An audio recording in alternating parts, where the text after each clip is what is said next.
I'm just saying if there's, you know, you're in mixed company, you know, the left or whatever, and there's a black person there and they're being racist, I think it's fine to call that out. I don't think you're excluding. If anything, I think you're being inclusive there because you're holding black people and white people to the same standard on an ethical basis. You know, I don't Yeah, want but to work alongside racists, so I think we should call out racism.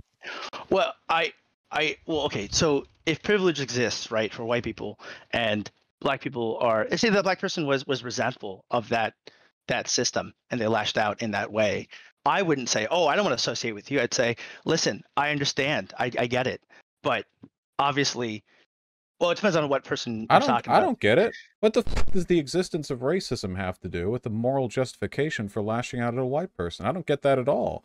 I don't think doesn't that I feel a think bit that patronizing? It's like, oh, you no, know, you were racist, but you're you're black. So, you know, I know it's tough to not do racisms, but you know, you're just gonna have to keep it in. Like, I don't know. They're adults. They can not be racist. no, okay. I think that I don't. I think it's patronizing at all. I think, or patronizing. I think it's just a difference of perspective here. I think my understanding of the black experience, and just as a group have experienced, influences everything. I mean, it influences, and because that division and all the things we're talking about when it comes to systemic injustices affect decisions. I mean, it affects how you look at But someone else. that's an excuse Because for racists too. what? That's an What'd you say? excuse Sorry. for racists too. Systemic behavior affects, you know, all this affects behavior. Like, yeah, it does, sure, but plenty of white people are racist for sociological reasons. I mean, you know, But not for systemic reasons. I mean, well, no, they for are, but yeah, for systemic not. reasons. But in the position of power, that's the difference. They are No, racist for systemic reasons, but for the relation of powers they even if have you're in over people of power, color. even if you're in power socially, that doesn't mean that you have more power over the systems that affect you. Everyone is subject to those. No, I think if those systems are dominated by a white ruling class, then absolutely. no, because then you're just entrenched in white hegemony. The fact that you're a part of That's the been what, being most wait, of American history, though. being part of the dominant group doesn't mean you're less susceptible to the propaganda of the dominant group. In fact, Uh, oftentimes it's the opposite, where dissident movements and dissident thought are more prominent outside the hegemon. Within the hegemon, you have the greatest degree of conformity.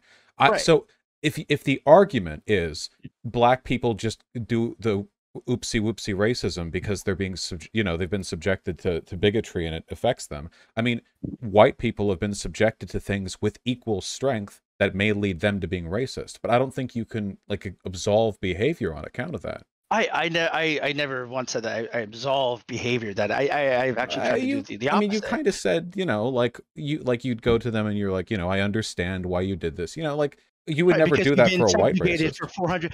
Absolutely not, because their systemic situation, or the effects of systemic racism are not the same. They're benefited by the system. People of color are not. It's as simple as that. But they're And both their subject to experience, the ideology from the system, no? right? But the outcomes are completely different for both of them because of their position of power.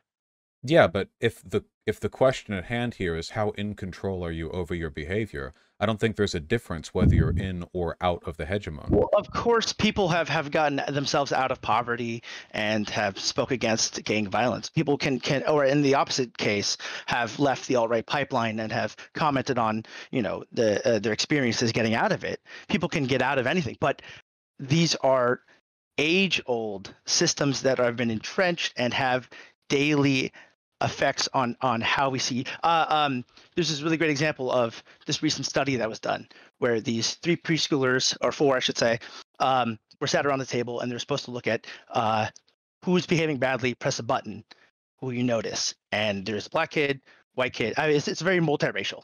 But the actual test was on the teachers who were watching to see who they watched the most.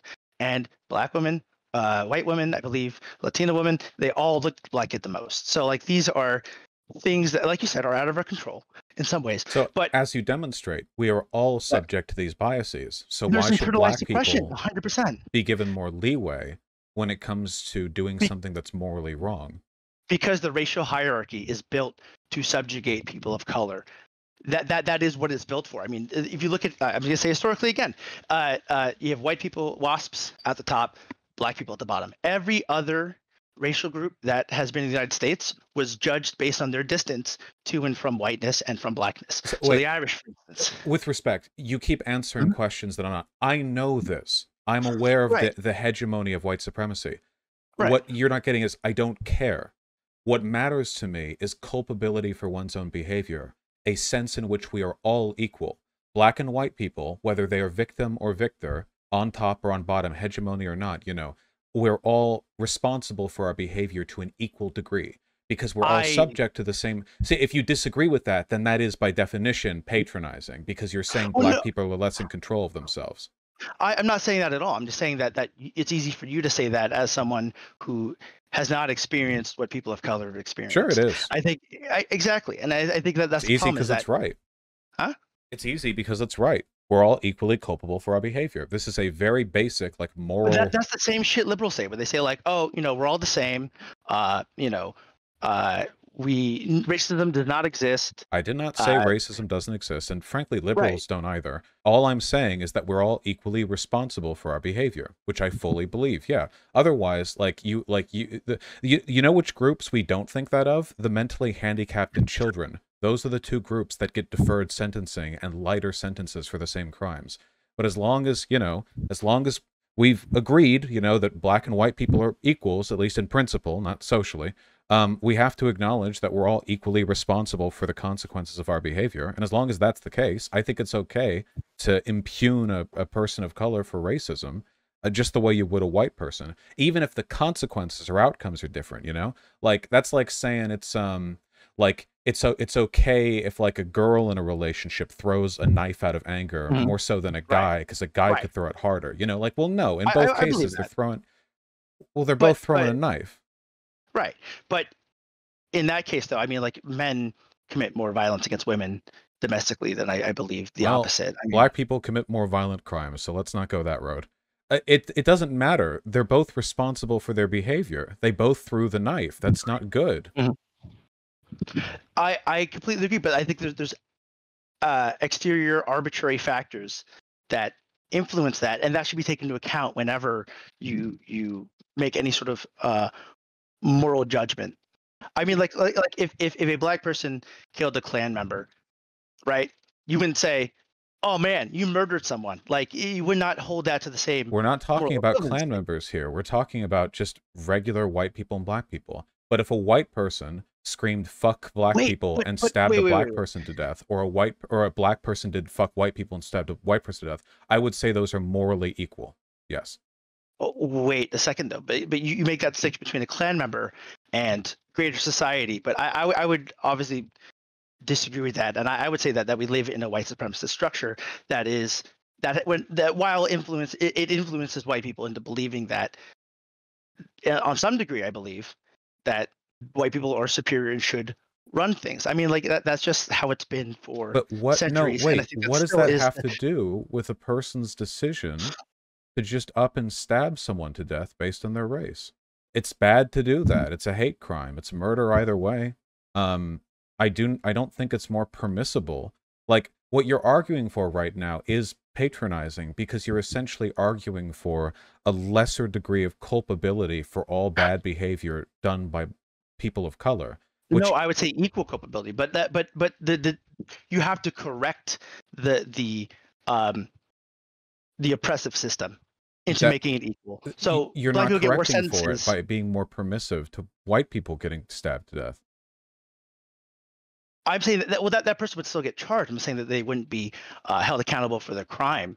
I'm just saying on a interpersonal level, I would understand the rage that would come behind that. I wouldn't say that they would be any less guilty of that crime. No, okay, you can understand it in a sociological sense, but there's Right. no rational justification. But you can understand anti-black racism from a sociological sense.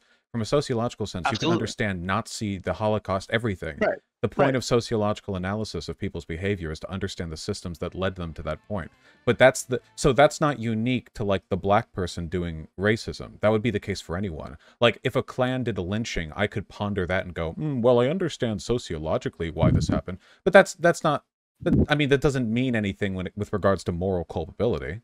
Yes, I agree with that. I do agree. I personally think that like someone who, okay, I think we're getting a little lost in semantics a little bit, because I think we both agree to some degree that someone who commits a crime should be punished for that crime, right? And they both may be influenced by that systemic oppression in either way, in either direction, and that might have a awful outcome. But I'm not like denying the validity of pointing out that we live in a biased system, because we do, and I right. talk about that all the time. It's just when it comes down to people's interpersonal behaviors, what they actually do as an individual, I don't think being a part of the oppressed group gets you a get out of jail free card when it comes to prejudice. I think In that fact, I sorry. think there's a lot of problems with that approach. I've never advocated for someone getting an out of jail free card, and I don't think understanding someone's experience under an oppressive uh, system in this country is patronizing in any way. I completely disagree with that notion. But understand, because you're using understanding differently here. Because I can understand the arguments Nazis make when they write their Right. manifestos before doing a Right. mass shooting. But you would never say like, oh, yeah, the Christchurch shooting was bad, but I understand why they did that. Like, you wouldn't say that. You're using understanding with two different definitions, and you're like subtly replacing one for the other to avoid acknowledging the difference here. Because when you say understanding, what you mean is in a sense that absolves or mitigates blame. And when I say understanding, I just mean like analysis. Right. And I think it's because of the difference in perspective. I think I have more empathy, I think, for a person of color who is in a really awful situation than I do a than someone who has benefited from the power structure in ways that they might not understand, but still have benefited. Like, this country was made for white people from the beginning, and it was never made to enfranchise or make people of color citizens in any way, shape, or form. But I don't think that means you can run around murdering white people. Well, of course not, but But you have more empathy for it.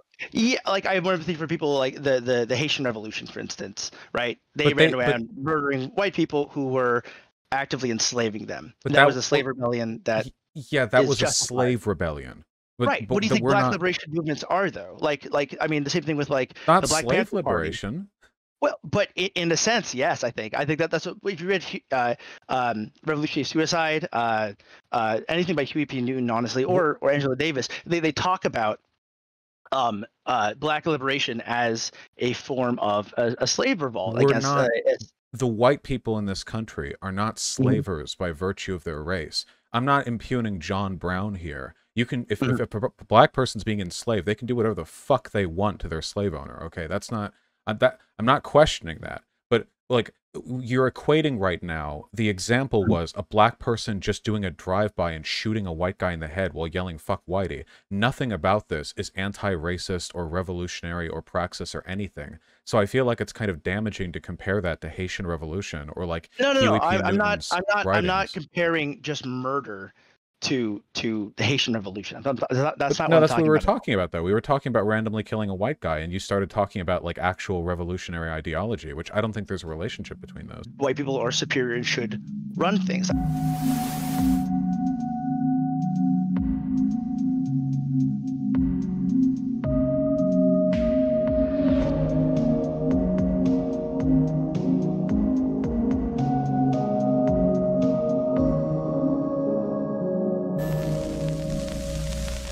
Well, at least I'm not an N-word.